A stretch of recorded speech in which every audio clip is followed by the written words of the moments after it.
The potential Bears Ears Monument in San Juan County has been controversial for lawmakers and for people living in that area.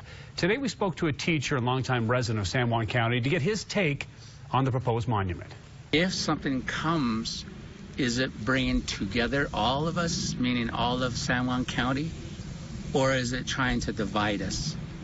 Well, if the initiative is doing that, I believe that that would be harder for us to deal with. And Long added that if the monument creates jobs for the local community, then he will support the proposal.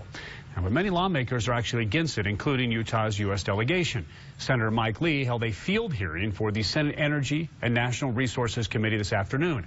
Good for Utah's Hailey Higgins reports from Blanding in a story you'll see only on ABC4 Utah.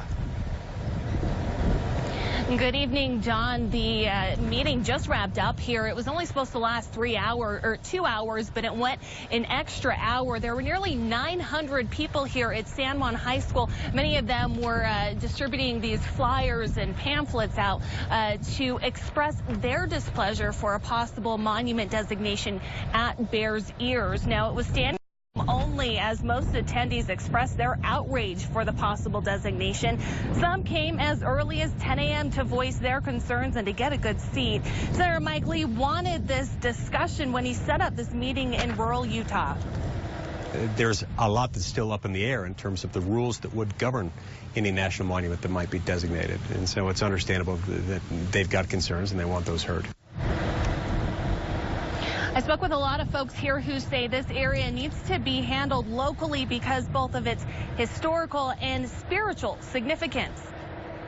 We want to be able to keep it for the next generation, for the kids that are growing up, so that they know where they come from. And we have a lot of history there. With this much opposition is wrong. And this voice of the people, the sovereignty should be with the voice of the people. And this is clearly saying no, that we don't want this here.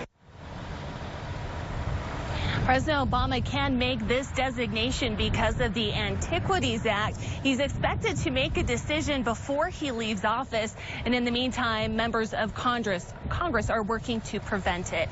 Live in Blanding, Hailey Higgins, Good for Utah.